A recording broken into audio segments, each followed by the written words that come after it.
یہ جو معاہدہ ہے یہ ایک بہت ہی بڑا ایک کامیابی ہے پاکستان کی. سب سے اہم تو یہ ہے کہ اگست ہے, 14 اگست اور آج 7 اگست, مطلب ہے کہ اگر 7 اور 7 کریں تو 14 ہوتا ہے. بالکل تو امپورٹنس تو بنتی ہے. ہمارے اگر وہاں فوجی جائیں گے اور اس اضافہ شدہ ٹیکنالوجی کو بھی بہتر انداز سے دشمن کے خلاف استعمال کرنے کی جو صلاحیت ہے اس کو پوری دنیا اب تسلیم کر چکی ہے.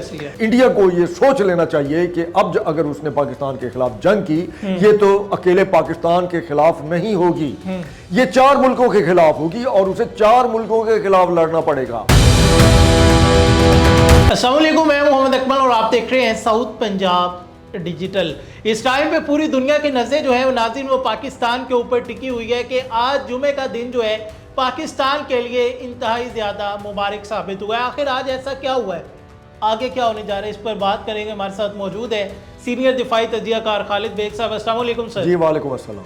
سر ایسا کیا ہو گیا ہے آج جمعے کے دن کہ پوری دنیا کی نظریں جو ہیں اس ٹائم پہ پاکستان کے اوپر مرکوز ہے اور پاکستان زندہ باد کے نعرے جو ہیں وہ لگائے جا رہے ہیں؟ دیکھیے یہ غیر معمولی بات سب سے اہم تو یہ ہے کہ اگست ہے, 14 اگست اور آج 7 اگست, مطلب ہے کہ اگر 7 اور 7 کریں تو 14 ہوتا ہے. بالکل تو امپورٹنس تو بنتی ہے. بالکل عداد کے حوالے سے بھی ایک اس کی اپنی امپورٹنس ہے. اور دوسرا یہ ہے کہ یہ جو معاہدہ ہے یہ ایک بہت ہی بڑا ایک کامیابی ہے پاکستان کی, جس میں ہمارے فیلڈ مارشل جو ہے سید عاصم منیر جو ہیں ان کی انتھک محنت اور ان کی کاوشیں جو ہیں ہر لحاظ سے سفارتی سطح پر بھی اور دفاعی سطح پر بھی, جس طریقے سے آپریشن سندور کو دور چٹوانے کے بعد انڈیا کو, اس کے بعد جو ہے جس طریقے سے وہ متحرک ہوئے اور اس کے بعد پھر جس وقت یہ اسرائیل اور امریکہ نے مل کر ایران پر حملہ کیا اس دوران بھی, اور پھر خاص طور پر پاکستان کے پاس جو تکنیکی مہارت ہے, جنگی مہارت ہے, جنگی استعداد ہے اور ٹیکنالوجی کو استعمال کرنے اور اس میں اضافہ کرنے اور اس اضافہ شدہ ٹیکنالوجی کو بھی بہتر انداز سے دشمن کے خلاف استعمال کرنے کی جو صلاحیت ہے اس کو پوری دنیا اب تسلیم کر چکی ہے.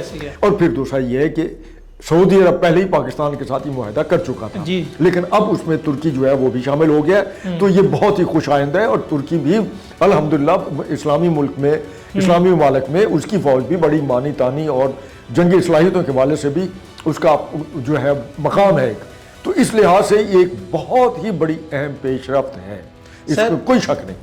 مکہ ایگریمنٹ ہوا ہے, مکہ ایگریمنٹ میں یہ بتایا جا رہا ہے کہ یہ شک ایڈ کی گئی ہے کہ ایک اسلامی ملک کے اوپر جو حملہ ہے وہ تمام تر یعنی کہ تینوں اسلامی ممالک کے اوپر حملہ تصور کیا جائے گا. تو ہم کیا سمجھیں کہ جو مسلم نیٹو ہے اس کا آغاز ہو چکا ہے؟ جی اس کی بنیاد پڑ چکی ہے. اس کی بنیاد جو ہے اسی وقت پڑ گئی تھی جس وقت سعودی عرب کے ساتھ پاکستان نے یہ معاہدہ کیا تھا, اور اس کے بعد مصر, اس کے بعد ترکیہ کے ساتھ ہی دیگر اور ملک جو ہے وہ بھی انہی کاوشوں میں تھے کہ کسی طریقے سے ہم بھی پاکستان کے ساتھ اس طرح کا جو ہے دفاعی معاہدہ کر لیں. قطر بھی اس کے لیے تیار ہے.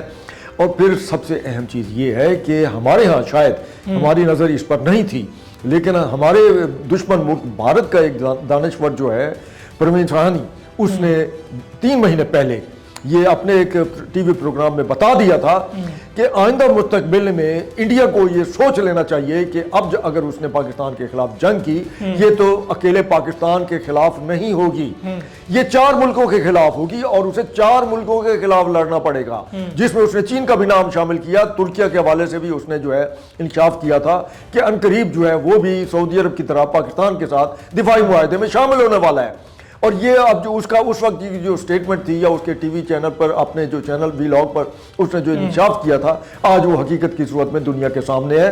اور اب بھارت کو سوچ سمجھ کر پاکستان کے ساتھ کسی بھی طرح کا پنگا جو ہے وہ لینا پڑے گا.